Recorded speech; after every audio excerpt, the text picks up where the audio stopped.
Muy buenas tardes a todos y a todas. Shabua Tov.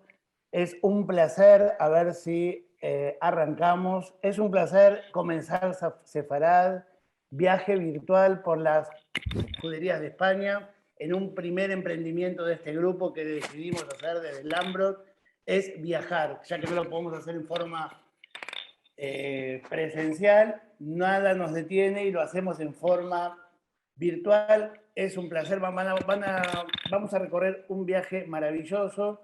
Qué lindo que están acá, unos 430 personas se han sumado a la inscripción, irán entrando de a poco, gente de diferentes partes. Desde ya, muy bienvenidos. Algunos están agarrando las maletas, que están por el aeropuerto, subiendo todo, pero ya estamos a punto de arrancar.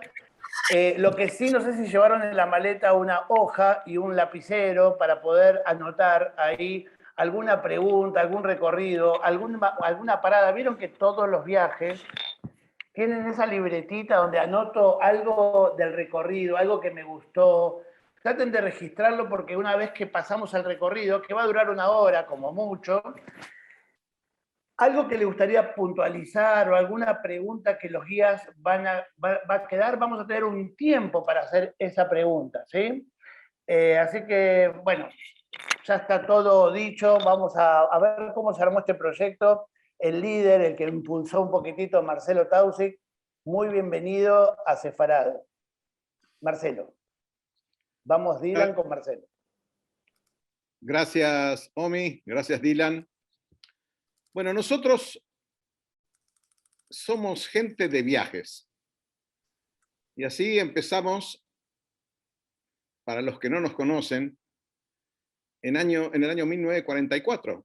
Algunos viajaron, venían en barco. Son los fundadores de la Amrotacol, una comunidad que nació en ese año, 1944. Y el tema de viajar siempre estuvo con nosotros, así que en esta oportunidad solo les cuento que la Amrotacol está en un suburbio de la ciudad de Buenos Aires, al norte, y eran 6 los que fundaron esta comunidad en el año 1944. Y ahora somos 700 o 750, más o menos. Entonces, eso es un poquito de historia. La historia de los viajes. Lambrot hizo muchos viajes presenciales. Cuando no nos dejaron hacer los más presenciales, decidimos ir por lo virtual. Y hacemos una mezcla últimamente de virtual y presencial. Este proyecto es algo fantástico y es una alianza de varias personas que hoy están acá ayudándonos a que esto sea exitoso. Uno que está muy lejos es Denny Gross, representando a Los Ángeles y a la Benebrit desde allá, y gracias por ser parte de este equipo. Victoria, que está en la otra punta, está en Barcelona. Victoria Lustig es experta en viajes y hoy la vamos a conocer en detalle. Gracias, Victoria. Maggie, Maggie Haller, a través de su organización Shevet, nos ha acercado a países con quien nosotros no teníamos relación. Por lo cual, yo me hice un pequeño recordatorio porque son tantos los países que hoy, la gente de los países que están hoy conectados, y no quiero olvidarme ninguno. Enseguida los voy a mencionar. Omi, director de cultura de la Amrotacol, un genio total, todo mi respeto. El tipo sabe lo que hace, conoce mucho y aprecio mucho que está junto con nosotros en este proyecto. Uri es quien maneja los videos, quien editó, es un maestro.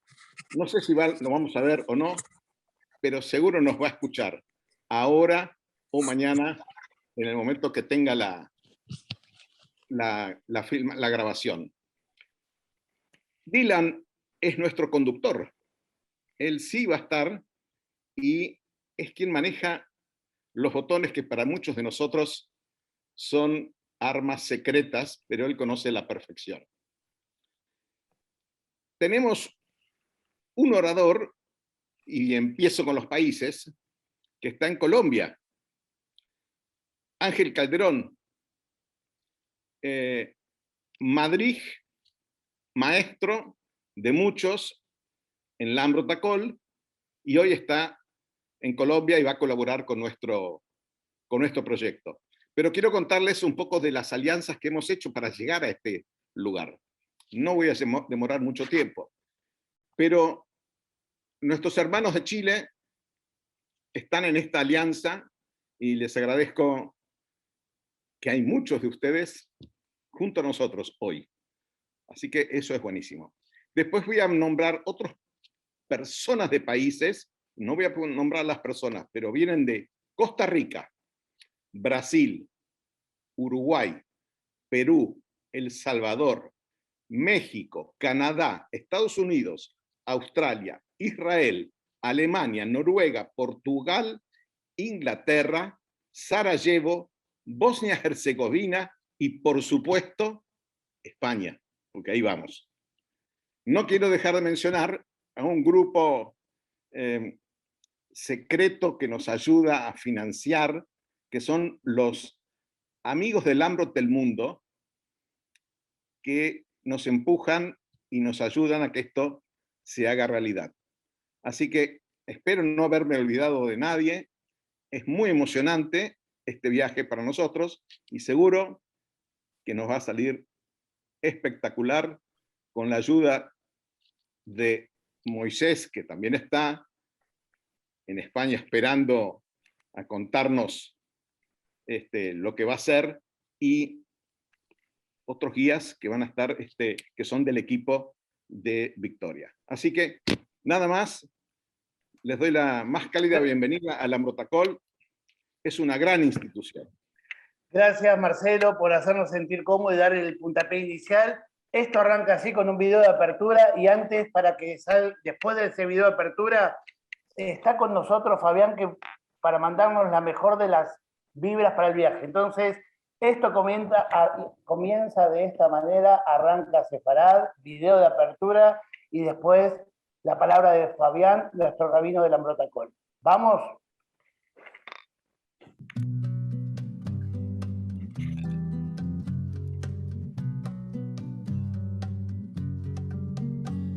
Los bilbilicos cantan, suspiran del amor.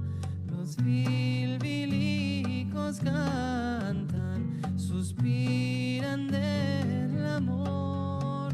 Y la pasión me mata, mitiga mi dolor. Y la pasión me mata, mitiga mi dolor.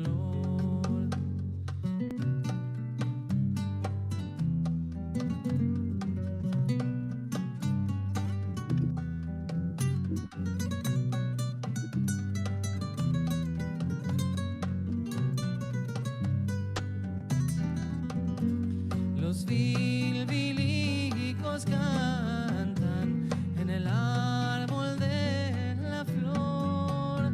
Los bilbilicos cantan en el árbol de la flor.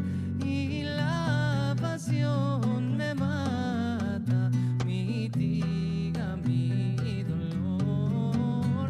Y la pasión me mata, mitiga mi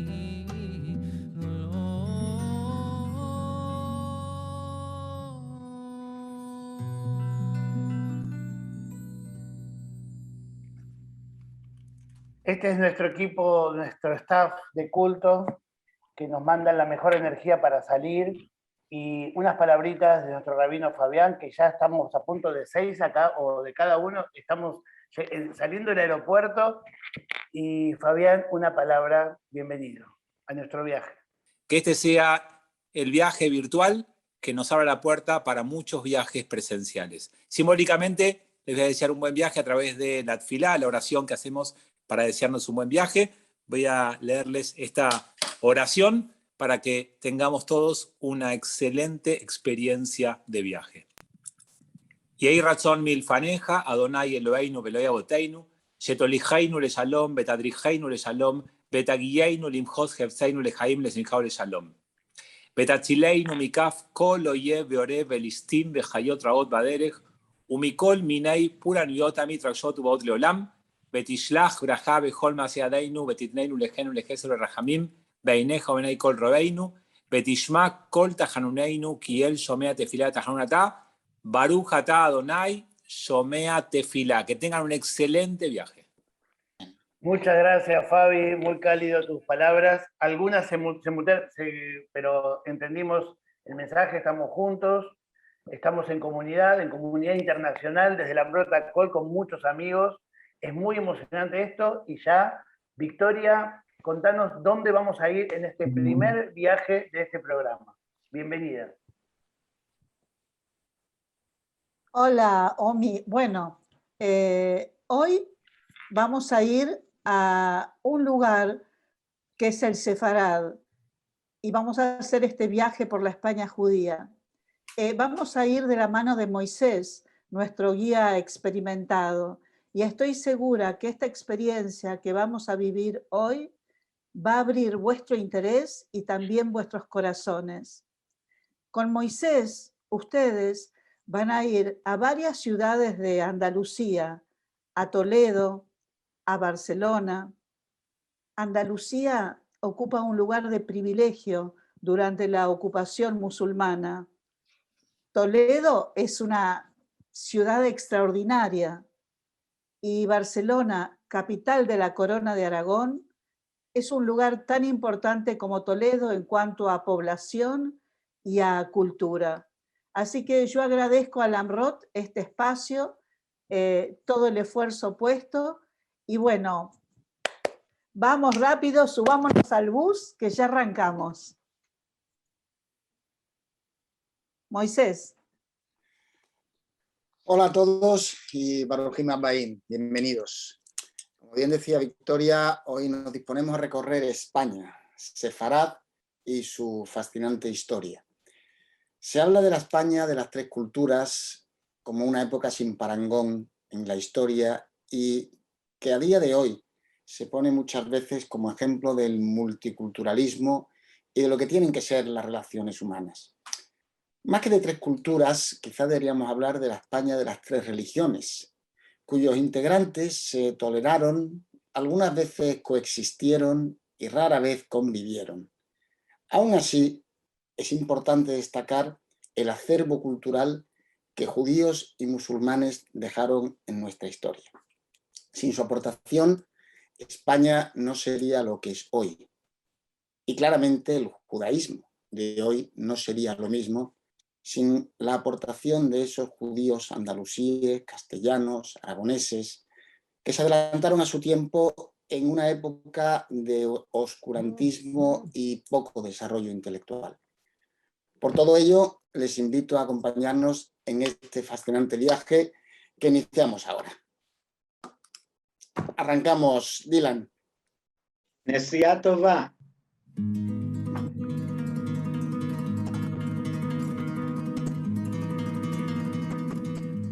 Y los desterrados de Jerusalén que están en Sefarad. Aún resuenan las palabras del profeta Obadía en los oídos de los descendientes de aquellos judíos expulsados de España en el siglo XV y desperdigados por todo el Mediterráneo. Los judíos habían llegado a Sefarad poco después de la destrucción del Segundo Templo en el año 70 de nuestra era. Su primer asentamiento lo encontramos en Adra, al sur de la península ibérica, extendiéndose posteriormente a lo largo de todo el litoral, pero también hacia el interior. Y ya a principios del siglo IV, durante el concilio de Elvira, se dictan disposiciones legales contra los judíos, lo que hace suponer que su número empezaba a ser considerable.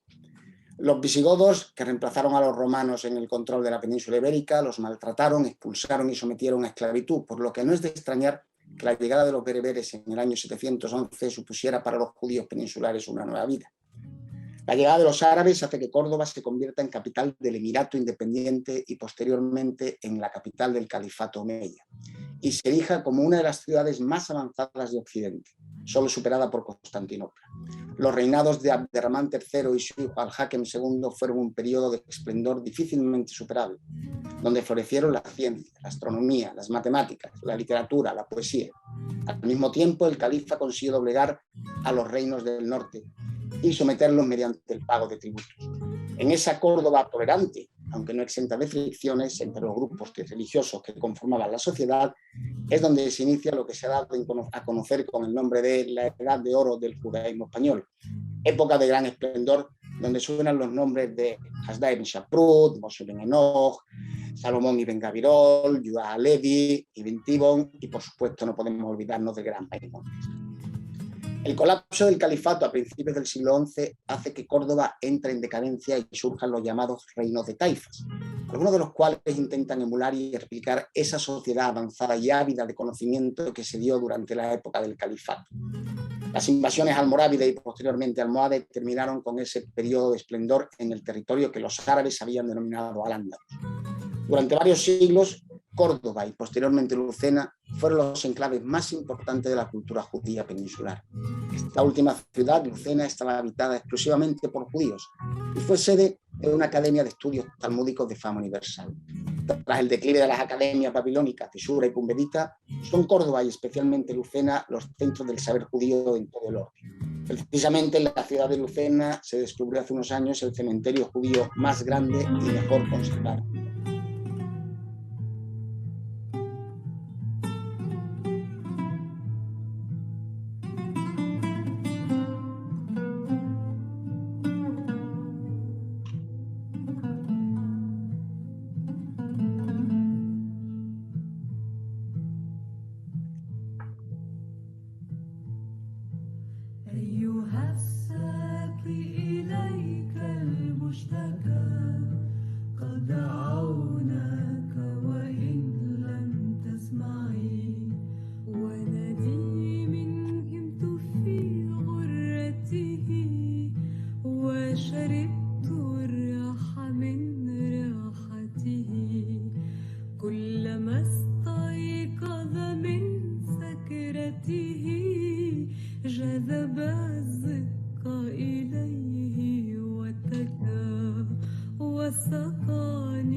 Hagamos una iglesia tal y tan grande que aquellos que la vieren labrada nos tomen por locos. La Catedral de Sevilla, una de las más grandes de toda la cristiandad, se construye iniciado el siglo XV, sobre los restos de la gran mezquita construida por los almohades a finales del siglo XII. Todavía hoy podemos admirar el minarete, la giralda, magnífico ejemplo de la arquitectura almohade, no solo por su belleza, sino por la solidez de su estructura. Sevilla se constituye como reino taifa independiente desde principios del siglo XI hasta mediados del siglo XIII, cuando se incorpora a la corona de Castilla. Es a partir de entonces cuando los judíos vuelven a establecerse en la ciudad en un recinto amurallado que ocupa una extensión de aproximadamente 16 hectáreas y que se encuentra ubicado en la zona adyacente al Alcázar, sede del poder regio. A finales del siglo XIII, Sevilla alberga la segunda judería más grande de la península, solo por detrás de la judería de Toledo, estimándose en 450 familias las que componen la aljama sevillana. Sevilla es sede de la corte castellana y algunos judíos alcanzan puestos importantes, sirviendo a monarcas como Alfonso X, Pedro I o incluso a Enrique II, y los sirven como almojarifes mayores, es decir, recaudadores de impuestos, y tesoreros reales. Pero fueron más los que se dedicaban al comercio al por menor, sobre todo de paños, y a muy diversos oficios artesanos, como herreros, curtidores, zapateros e incluso a la construcción. Igualmente aparecen numerosos intelectuales y hombres de ciencia, siendo especialmente notables los médicos y los astrónomos, así como algún poeta. Toda esta coexistencia acaba tras las masacres de 1391 instigadas por Ferran Martínez, seguidas de conversiones en masa y 100 años más tarde la expulsión. Aún así, Sevilla entra en una época dorada cuando es designada Puerto de Indias, creándose para tal fin la Casa de la Contratación. Durante algo más de 2 siglos, todo el comercio con las Indias occidentales está monopolizado desde Sevilla y la flota tiene su base aquí en la ciudad. En el siglo XVIII, Sevilla pierde el monopolio del comercio con el Nuevo Mundo y empieza el declive, del que tardará otros 2 siglos en recuperarse. Y no es sino hasta mediados del siglo XIX cuando los judíos empiezan a volver a España de manera paulatina y en pequeño número. Los primeros llegan de Marruecos en la década de 1860 y se establecen precisamente aquí, en Sevilla, cuya comunidad judía todavía existe. Todavía hoy podemos ver en Sevilla lugares como la iglesia de Santa María la Blanca, antigua mezquita entregada a los judíos por el rey Fernando III de Castilla tras la rendición de la ciudad a las tropas castellanas y convertida años después en sinagoga mayor, y que tras el asalto a la judería y posterior matanza de 1391 pasa a ser iglesia católica, sufriendo una profunda renovación a finales del siglo XVII. Hoy en día la iglesia es uno de los exponentes del barroco sevillano. Importantes trabajos arqueológicos y de restauración llevados a cabo durante la última década han sacado a la luz algunos restos de la antigua sinagoga, restos que sin duda alguna poseen un gran valor artístico, aunque lamentablemente no son visibles a día de hoy. Desafortunadamente, la mayoría del patrimonio judío en España ha desaparecido a lo largo de tantos siglos de olvido deliberado. No olvidemos que la Inquisición no fue abolida sino hasta 1834. Y en ese momento la práctica de otra religión distinta al catolicismo estaba prohibida. El artículo 12 de la Constitución Liberal de 1812 se establecía que la religión de la nación española es y será perpetuamente la católica, apostólica, romana, única y verdadera. Finalmente, en 1967, el gobierno del general Franco promulgó la Ley de Libertad Religiosa. Y fue a partir de ese momento cuando las comunidades judías de España empezaron a tener soporte legal y protección por parte del Estado español. Es a partir de 1968 cuando se inscriben en el registro de entidades religiosas las comunidades de Sevilla, Madrid, Barcelona, Ceuta, Málaga y otras comunidades españolas. Esta libertad religiosa se reafirmó con aprobación de la Constitución de 1978. Y hoy en día podemos afirmar que la vida judía en España está plenamente normalizada, más allá de algunos incidentes aislados de carácter antisemita que se dan de vez en cuando y que, como no podría ser de otra manera, son perseguidos por los tribunales. Y continuamos, seguimos nuestro viaje, volvemos al autobús de esta pasada tan rápida por Sevilla, por Córdoba, por Adra, y nos vamos a Toledo. Hola, soy Irene Criado. Soy guía oficial de turismo en De Toledo de toda la vida visitas guiadas. Y hoy quiero enseñaros mi ciudad, Toledo.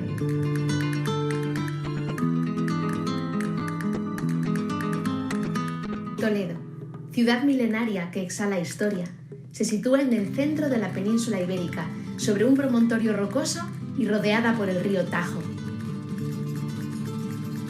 Esta situación estratégica la hizo ser codiciada por todas las civilizaciones que han configurado la historia de España. A 70 kilómetros de Madrid, Toledo es la capital de la vasta región de Castilla-La Mancha. Sin embargo, es una ciudad pequeña, con unos 85.000 habitantes, la mayor parte dedicados a la administración o al sector servicios, especialmente a la hostelería y el turismo, que es el motor de la ciudad. Más de 2 millones de personas pasaron por aquí en 2019. ¿Y qué es lo que la hace tan atractiva? Su casco histórico de 260 hectáreas alberga más de 100 monumentos que la convierten en el segundo casco histórico más extenso del mundo tras la ciudad de Roma. Por eso, En 1986, la UNESCO la incluyó en su listado de ciudades Patrimonio de la Humanidad.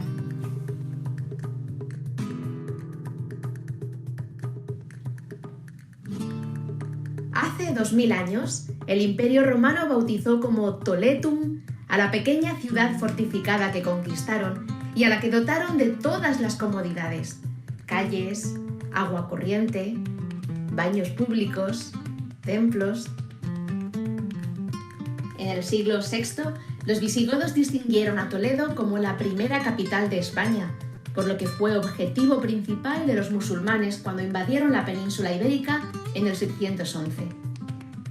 Por casi 400 años fue escenario de grandes avances científicos y culturales que no acabaron con la conquista cristiana en el 1085, sino todo lo contrario, ya que se convirtió en un crisol de culturas al acoger población de las 3 religiones monoteístas principales: católicos, musulmanes y judíos. Una coexistencia que terminó bruscamente en el siglo XV, con la monarquía católica. No obstante, el esplendor de Toledo no acabó ahí, porque en el siglo XVI el emperador Carlos la galardonó como capital imperial, sede de su corte internacional y destino de los más renombrados artistas, como el Greco, incluso tras perder su posición preeminente en favor de Madrid. El declive de Toledo duró más de 300 años, pero gracias a eso se conserva una ciudad sin igual. Recorrer sus calles laberínticas es subirse a una máquina del tiempo. Salir de casa es toparse con la historia a la vuelta de la esquina. Cada rincón esconde un secreto.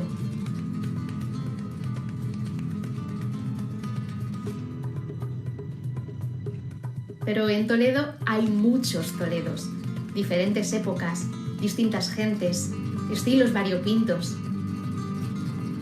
De todos ellos, el Toledo judío juega un papel destacado. La comunidad judía disfrutó de su propio barrio, una verdadera ciudad dentro de la ciudad, conocida como la Madinat al-Yahud.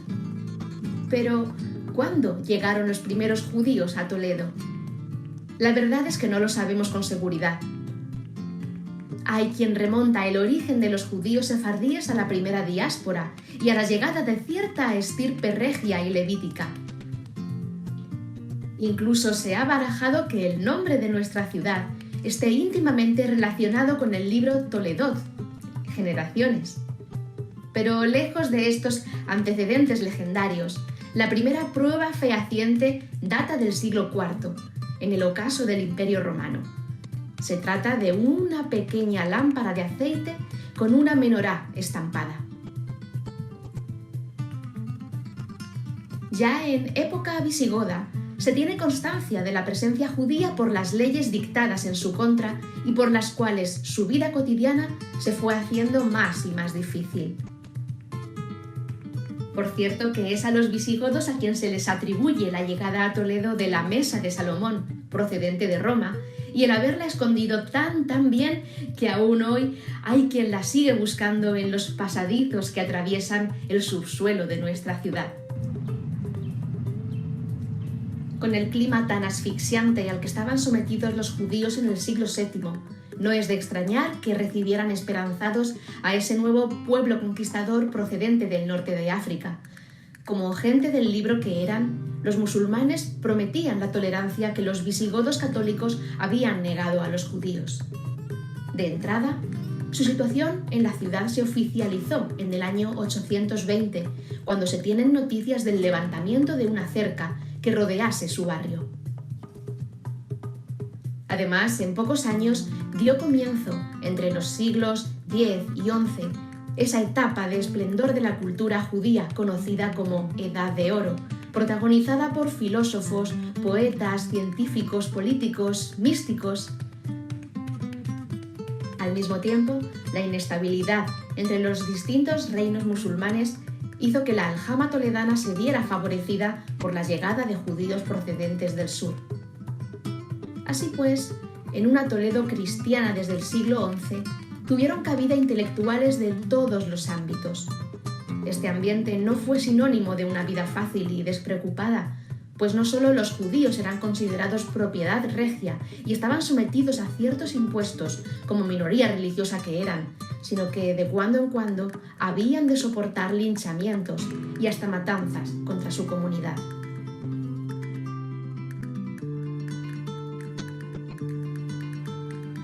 El siglo XIV supuso un punto de inflexión en la presencia judía en Sefarad y en Toledo más concretamente. En un contexto de guerra civil, epidemias y malas cosechas, los judíos se convirtieron en el chivo expiatorio de muchos. Matanzas, destrucción de barrios y sinagogas y conversiones masivas que culminaron en el 1492 con el edicto de expulsión firmado por los reyes católicos. Muchas familias judías se quedaron y convirtieron al catolicismo, pero su hogar se tornó hostil. Las sospechas sobre su verdadera fe les pusieron en el punto de mira de la Inquisición, que solo necesitaba del testimonio de un vecino suspicaz para iniciar un largo y cruel proceso que podía saldarse con la muerte del acusado. Otros, los que se aferraron a sus creencias, optaron por partir y dejaron atrás su tierra. Se cuenta que entre las pocas pertenencias que pudieron llevar consigo estaban las llaves de sus casas, una herencia que ha ido pasando de generación en generación, al igual que la esperanza de tornar un día a Sefarad. El legado cultural y material que nos dejaron aquellas gentes todavía es visible en Toledo. Bien es verdad que el aspecto del barrio judío ha cambiado mucho en estos últimos 500 años. Por eso, para que el visitante no tenga dudas de que se ha adentrado en la Madinat al-Yahud, cientos de azulejos blancos y azules con palabras hebreas y símbolos judíos saldrán a su paso. Con todo, recorrer su judería invita a revivir esos 15 siglos de historia judía, evocadores nombres de calles, callejones, travesías, escenarios, algunos de leyendas de amores imposibles.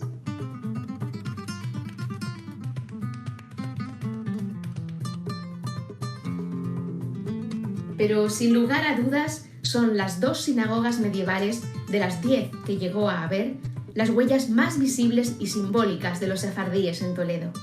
2 edificios sencillos en su exterior, pero cuya belleza y elegancia asombran al cruzar el umbral.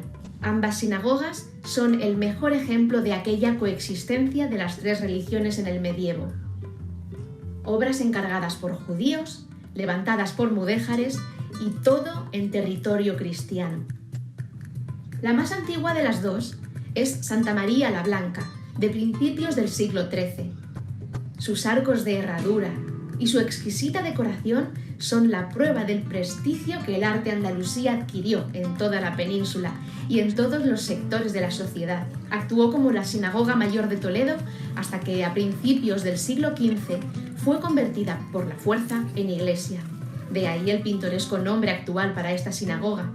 Hoy en día no tiene culto católico y después de más de 500 años, en 2018 tuvo lugar la primera ceremonia judía como símbolo del acercamiento entre las 2 comunidades religiosas. Caso distinto es el de la Sinagoga del Tránsito, que acoge el Museo Sefardí.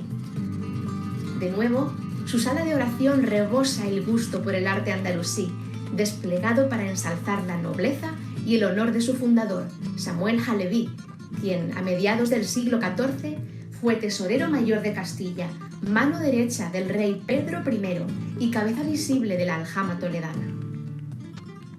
Al desaparecer otras sinagogas en la ciudad, esta fue la última con que contaron los judíos de Toledo hasta 1492, cuando se consagró como iglesia. El pequeño museo de la sinagoga cuenta con una serie de piezas arqueológicas y litúrgicas que ejemplifican el modo de vida de los judíos y supone, para muchos de los visitantes, su primer acercamiento a la cultura sefardí, pues, a pesar de su gran importancia en la configuración de quienes somos los españoles en el siglo XXI, durante más de 500 años se vivió de espaldas a ella. Pero poco a poco, el interés por la herencia judía se está reavivando. Desde hace casi 30 años, Toledo pertenece a la Red de Juderías de España. Anualmente, el ayuntamiento organiza la Semana Sefardí, con conciertos, visitas guiadas y degustaciones gastronómicas. Y en el público en general se está despertando la curiosidad por sus raíces. Eso sí, en Toledo no hay una comunidad judía establecida. Les invito a que descubran Toledo, que pasen más de una jornada en nuestra ciudad y tal vez acaben llamándola hogar.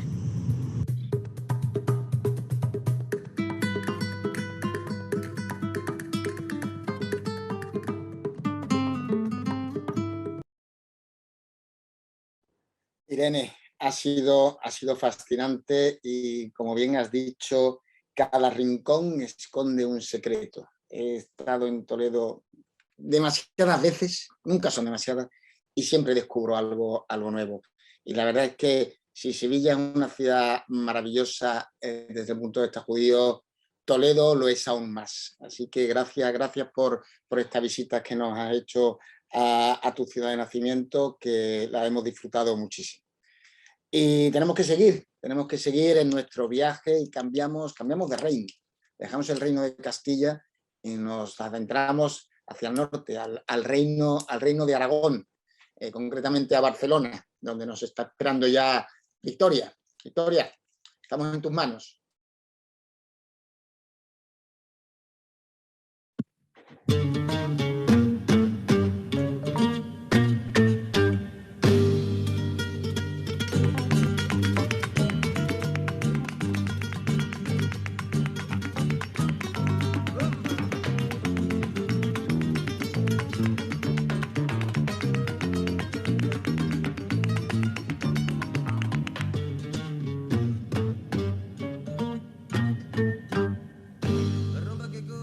Hola, soy Victoria Lustig de My Jewish Tours y vivo aquí, en esta hermosa ciudad de Barcelona, surcada por el mar Mediterráneo, por puertos, playas preciosas y por mucha historia de fenicios, griegos, romanos, árabes y también de nuestro pueblo judío, que tiene su presencia aquí hace más de 1000 años.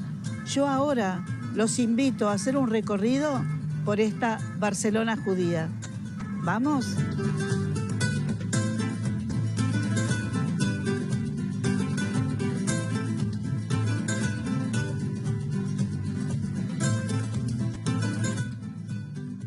La población judía se localizaba aquí, donde nos encontramos ahora. Esto es el Cal, que significa calle estrecha, callejón, y era el barrio judío. Las comunidades se llamaban aljamas, y ya en el siglo XI la población estaba bien afincada, llegando a constituir el 10% de la población. Se desempeñaban no solo como prestamistas, sino como artesanos del coral, del marfil y la seda. Eran médicos, carniceros, zapateros. Es muy hermoso hoy pasear por sus calles sinuosas con edificios que parecen tocarse. Hoy es el barrio gótico y tiendas y hoteles toman el nombre del antiguo barrio judío. Hay calles con mucho encanto como esta, Salomón Ben Adret, donde les voy a dar un tiempo para tomar un café, una copa o simplemente disfrutar el entorno. En esta plaza se encuentra también el Museo, Centro de Interpretación del Cal. Y en esta calle, Salomón Adret, encontramos Casa Adret, donde está Mosaica, una plataforma cultural que difunde la herencia judía de Barcelona a la población en general. Pero síganme, que hay más. En la calle Marlet 1 vemos la réplica de una lápida incrustada en un muro. Pertenecía al rabino Samuel Azardí. El original está en el Museo de Historia de la ciudad de Barcelona tras una serie de ataques antisemitas. En esta misma calle, Marlet 5, encontramos la Sinagoga Mayor, inaugurada en 2002 tras un trabajo de investigación. Estudiosos medievalistas sitúan a la Sinagoga Mayor en la calle Saint-Dominique. En la intersección de las calles Marlet, Salomón Adret y La Fruita, tomamos a la izquierda por La Fruita y buscamos la calle Saint-Honorat y llegamos a Jabad, que tiene vinoteca, libros y judaica. También muy cerca, sobre la calle Vinesnous, encontramos esta tienda de moda y decoración, Oliver. Vamos hasta el fondo y encontramos estos arcos y lo que fue seguramente una mikve. Las callecitas de Barcelona guardan muchos secretos. Seguimos caminando y llegamos al Museo Frédéric Marès, que es donde funcionaba la temida Inquisición. Tenían 13 celdas. Salimos y rodeamos un poco el museo sobre la calle Comtes. En una de las paredes encontramos el escudo de la Inquisición, cuyos símbolos eran la rama de olivo, la espada y la orden del toisón de oro.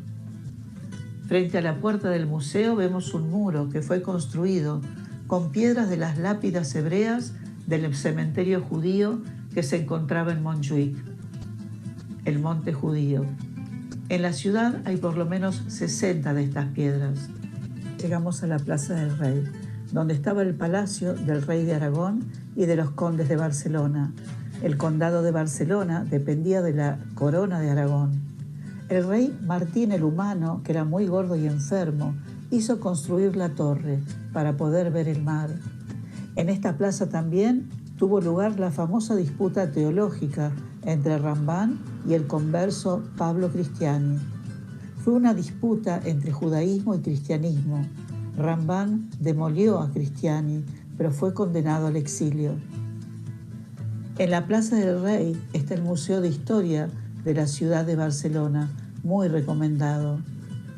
Ya en el siglo XIV hubo una serie de malos cultivos, hambruna, peste, y la culpa cayó sobre la población judía. Se suscitaron una serie de ataques que comenzaron en el sur y se extendieron hasta llegar a Barcelona a principios de agosto de 1391. Cientos murieron y los que sobrevivieron tuvieron que convertirse o exiliarse.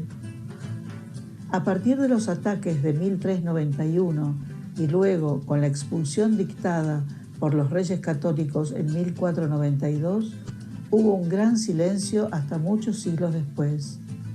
Los judíos expulsados se exiliaron en distintos lugares del Mediterráneo. El sultán Bayezid II envió a su armada otomana para evacuar judíos, decretó que eran bienvenidos y los distribuyó a lo largo de su imperio otomano, especialmente en Salónica, y dijo sobre los reyes católicos y el edicto de 1492: no eran sabios aquellos reyes al empobrecer su propio país y enriquecer el suyo. Y ahora vayamos a Casa Dret, donde nos esperan los amigos de Mosaica para contarnos sobre la población judía a partir de los siglos XIX y XX. Como decía Marcel, la reconstrucción de la comunidad judía se irá forjando poco a poco a finales del siglo XIX, con la llegada nuevamente de inmigrantes judíos, y no será hasta principios del siglo XX, en el marco de la Primera Guerra Mundial, donde la neutralidad de España dará pie a que muchos judíos, intentando buscar oportunidades económicas en un país neutral en medio de la guerra mundial, o ya sea por intentar escapar de la guerra o intentar evitar el alistamiento en los ejércitos beligerantes, pues se asentarán en España, y dentro de España en Barcelona en particular. ¿Por qué? Porque es una ciudad, fue una ciudad portuaria muy importante en ese entonces. Los primeros judíos que llegan, sobre todo, son judíos otomanos, que se encontraban en territorio francés, con lo cual, al estar el Imperio Otomano y Francia en bandos opuestos en la Primera Guerra Mundial, les dejaban un estatus muy complicado, buscan refugiarse aquí, pero también veremos como otros judíos de turcos, griegos, llegan a asentarse poco a poco en Barcelona. De hecho, gracias a esta primera ola migratoria se creará y se fundará la comunidad israelita de Barcelona en 1919. Alquilarán un pequeño local y la vida judía comenzará a reconfigurarse nuevamente. A lo largo del siglo XX veremos cómo Barcelona recibe por la situación política, ya sea española o ya sea europea, incluso mundial, diferentes olas migratorias judías. Pero ¿qué pasa? Enseguida llega la Guerra Civil Española, una guerra civil terrible, monstruosa, que será el escenario previo a la Segunda Guerra Mundial. Parte de la comunidad judía se quedará en la ciudad y de hecho parte de esa comunidad luchará en favor de la República contra el ejército fascista liderado por el general Franco. De hecho, en el cementerio de Montjuïc, que recibe su nombre como Monte de los Judíos, ya que en la Edad Media los judíos tenían su cementerio en ese pequeño monte justo al lado de Barcelona, pues en el cementerio se rinde homenaje a los brigadistas judíos que dieron su vida en defensa de la República. A partir de ahí, Franco intenta hacer cambios cosméticos durante su régimen, una vez finaliza la Segunda Guerra Mundial, para intentar desvincularse de sus aliados, que eran Hitler y Mussolini, y de esa forma permitirá o tolerará que se construya la primera sinagoga en la ciudad de Barcelona en 1954, de la misma comunidad israelita de Barcelona, que estará situada en la calle Avenir número 24. Desde entonces, pues la comunidad judía ha ido creciendo poco a poco. En los años 60 recibirá un grupo importante de judíos provenientes de Marruecos, del protectorado español, y con la transición a la democracia y la nueva época de libertades, pues podemos decir que el judaísmo desde finales de los años 70, principios de los 80, pues puede vivir y puede desarrollarse en nuestra ciudad con todas garantías, ¿no? Hoy en día pues encontramos alrededor de 10.000 judíos, aunque como no hay un censo que pregunte tu religión, es difícil operar este tipo de números, pero tenemos judíos askenazíes, judíos sefardíes, judíos mizrahíes.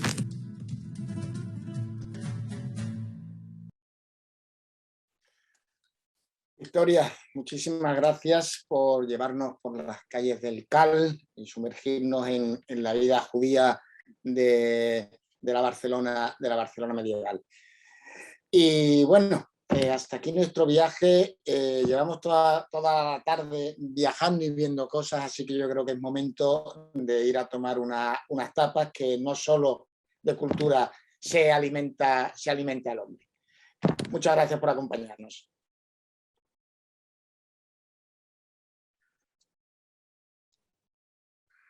Ahí estamos.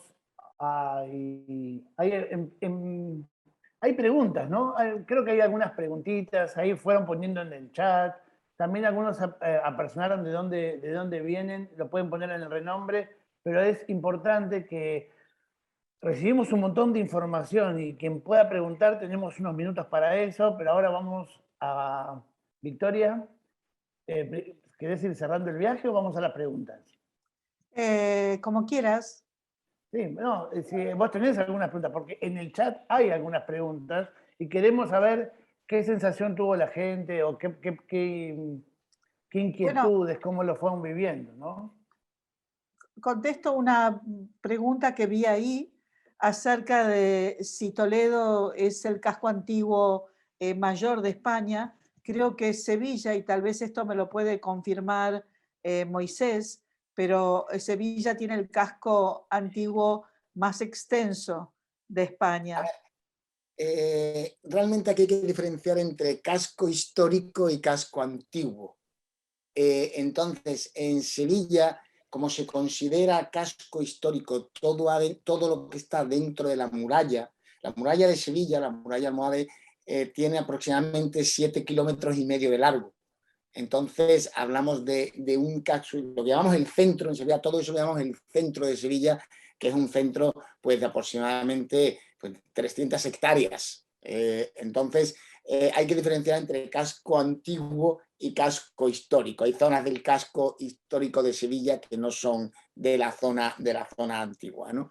Entonces quizá ahí es donde es la forma que tengo de responderte, y sí que es verdad que Toledo puede que probablemente tenga el casco antiguo más extenso. Bueno, si querés podemos ir al cierre del viaje y después, no, tenemos después más espacio para preguntas, queremos ir cerrando un poquitito la experiencia del viaje. ¿Qué les parece ir a ese video? Esperamos que hayan disfrutado de este viaje. Nos despedimos ahora de ustedes hasta nuestro próximo tour virtual. Y esperamos que pronto puedan visitarnos para recorrer juntos nuestra herencia judía.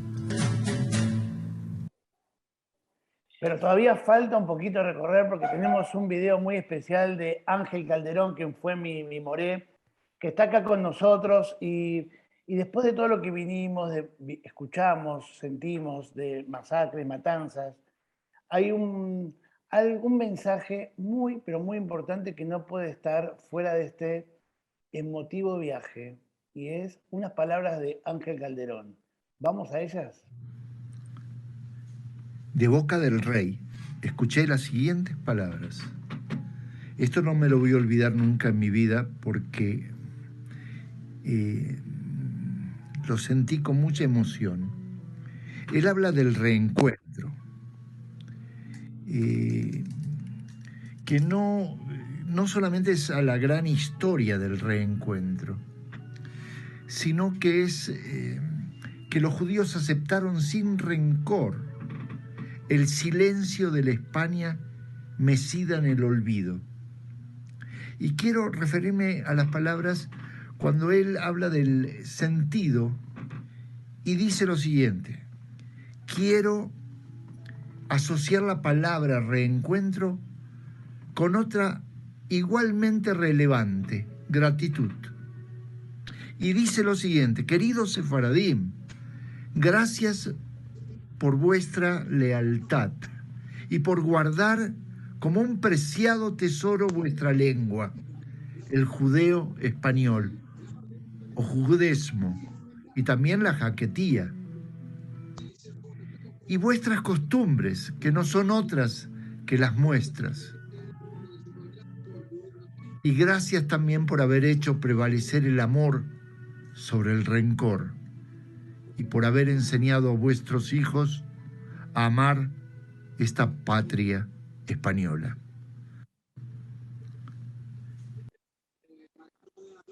Emocionantes palabras, a mí me emocionan. Yo también vengo con ancestros sefaradim y escuchar estas palabras de tanta riqueza cultural de España y hacerlo en una comunidad yeke, en Lambrot Acol, tiene mucho sentido porque nosotros en la misión de Lambrot pusimos abierta la diversidad y abierta la diversidad cultural.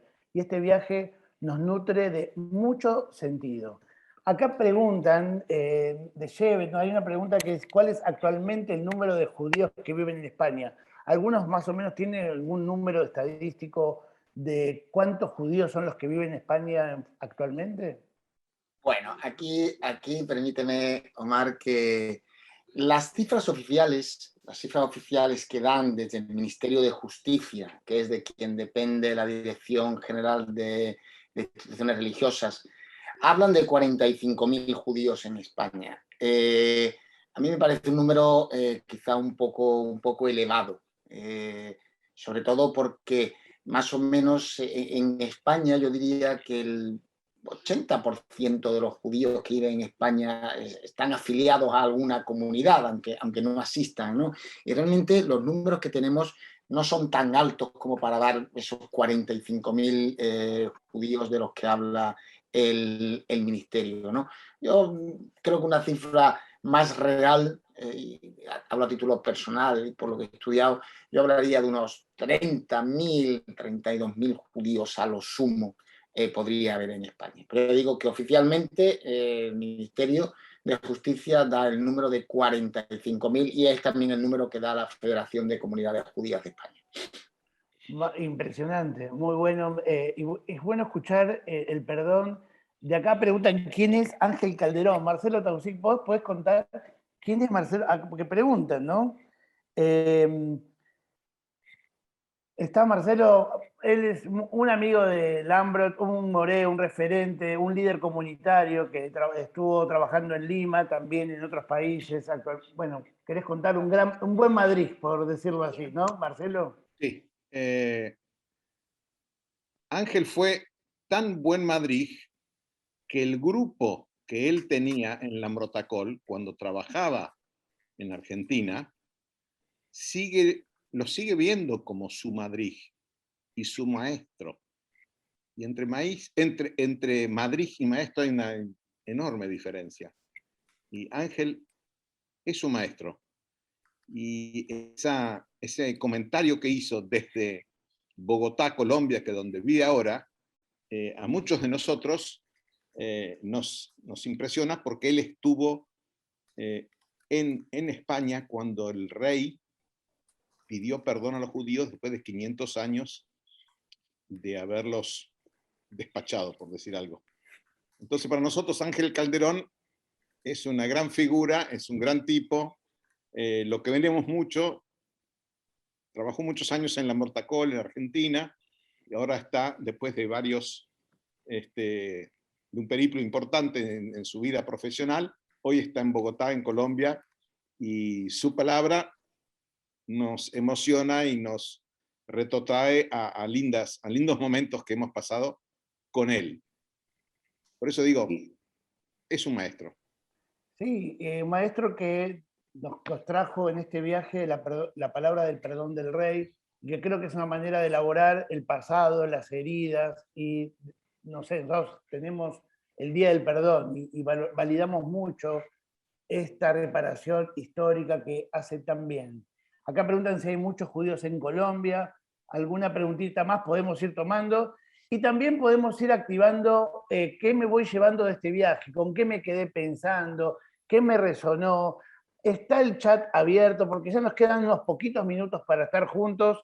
Tenemos también un cierre del grupo de Lambrotacol, digamos, el equipo de música, que también tiene un cierre final para nosotros, pero sí antes invitar a todos los participantes de este viaje, de este primer viaje, porque la verdad que queremos hacer unos próximos viajes, pero ¿qué se llevan? ¿Qué se quedaron pensando? Acá dicen que mis abuelos me decían que no ha conocido Sevilla, no ha visto maravillas. Bueno, gracias. Acá van apareciendo comentarios. Resonancia, muy lindo volver a pasear. Les queremos contar de que como hubo muchas personas que se anotaron y no pudieron entrar, no sé, porque sí, a muchos de los viajantes son de River, de Boca y no entraron, va a estar en el Facebook Live de Lambrotacol colgada esta actividad. Acá hay emoción de Eva, que nos habla desde Canadá. ¿En qué año era el cementerio de Lucerna? Acá preguntan del cementerio de Lucerna y la iglesia de Lucerna. ¿De qué año estamos hablando? ¿Esa la puede contestar, Moisés? Sí, los enterramientos son, algunos datan desde el finales del siglo X, principios del siglo XI hasta el siglo XIII. Según la información que yo tengo, salieron aproximadamente unas 300 y pico de tumbas. En algunos casos los restos que habían eran muy pequeños y prácticamente se volatilizaron. Lo interesante de Lucena, lo interesante del cementerio de Lucena es cómo se volcó la ciudad de Lucena cuando apareció. Es decir, fue algo imprevisto, estaban haciendo la ronda de circunvalación, apareció aquello e inmediatamente las autoridades de Lucena decidieron involucrarse en rescatar y en mantener ese cementerio, y bueno, pues se llegó incluso a cambiar en algún punto el trazado de esa ronda de circunvalación para preservar el cementerio, ¿no? Y además, una de las peticiones que hicieron fue que querían que esos restos se quedaran en Lucena, que no se llevaran a ninguna otra ciudad, a ningún otro cementerio.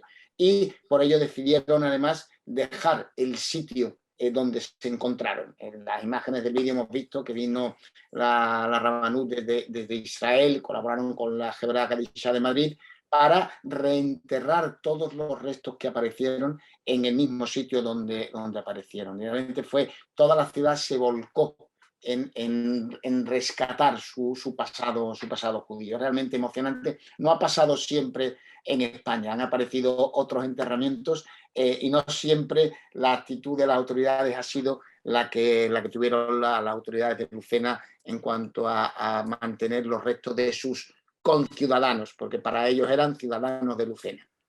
Muy bien, muchas gracias. Queremos decir que nosotros vamos a hacer más viajes, queremos que nos sigan acompañando. Ahí está el email de My Jewish Tours, que también está, estamos juntos en esta experiencia, junto con Lambrota Col y con Shevet y amigos de todas partes del mundo. Yo estuve por Los Ángeles, hay amigos de Los Ángeles, bueno, todos los que nombramos para no olvidarnos de nadie.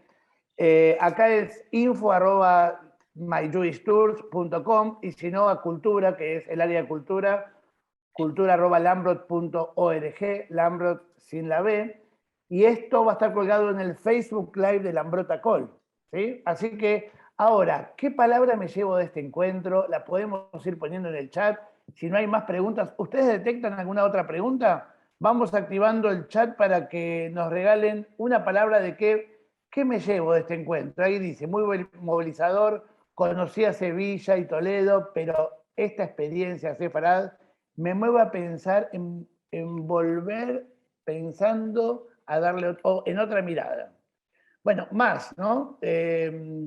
Hermosas imágenes acá, bueno, los comentarios, movilizante, fascinante, ahí están algunas palabritas. Algunas últimas palabras, abro el equipo. ¿Queremos decir algo más? Ganas de viajar, por supuesto, ganas de viajar y de encontrarnos con amigos en estos viajes.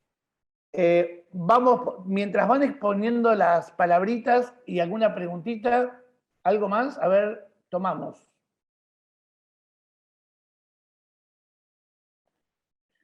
Germán Montes dice, aunque ya es de ley, la ley del retorno, muchos, si no la mayoría, no pudieron acceder. Pero no puedo llegar a leer. Debido a temas económicos, ya que en el manejo no fue así.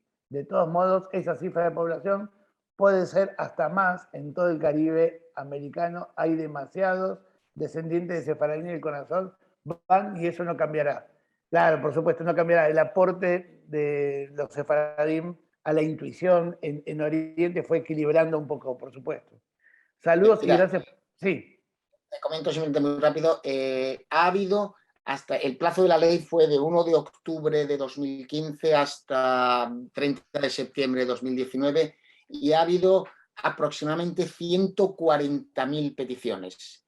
De momento se han aprobado, no sé, no tengo las cifras reales, pero 16, 17.000. Hay muchos expedientes que están todavía en trámite, precisamente todo el tema de la pandemia ha parado mucho, es decir, que todavía quedan muchos expedientes que tratar, pero el número de peticiones, que se incrementó muchísimo durante el año 2019, ha sido de 140.000 peticiones. Wow, buenísimo. ¿Qué palabra clave me llevo en esta valija, en este recorrido? ¿Qué palabra me llevo a pensar? Una palabra clave de visita que vamos a estar poniéndolas todos. Estamos cerrando todo. Marcelo, Victoria, una última palabra. Próximo viaje. ¿Dónde vamos? ¿A dónde vamos? ¿A dónde nos llevas, Victoria? Bueno, las alternativas son muchas. Podemos ir a Portugal, podemos ir a Sarajevo, podemos ir a Gibraltar, podemos ir a París. Ahí está. Ahí nosotros pusimos en el ticket el formulario de inscripción inicial y han salido un montón de lugares y vamos a empezar por la mayoría, así que esto es participativo, digan dónde quieren viajar y vamos al cierre con la música y pongan su palabra clave. ¿Qué me llevo de esta experiencia? Yo mucho encuentro y mucha amistad. Lo que tengo que decir, ahora lo voy a poner. Vamos con el equipo de músicos de Lambrota Col dirigidos por Dani Pragier.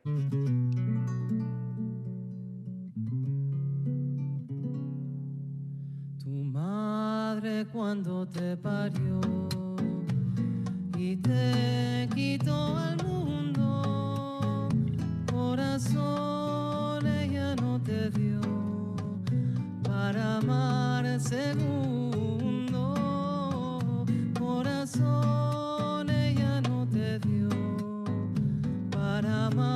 segundo. Ve buscarte otro amor, ajarba otras puertas, a espera de otro ardor, que para mí sos muerta, a espera de otro ardor, que para mí sos muerta. Adiós, adiós, querida, no quiero la vida, me la marcaste tú. Adiós, adiós, querida, no quiero la vida, me la marcaste tú.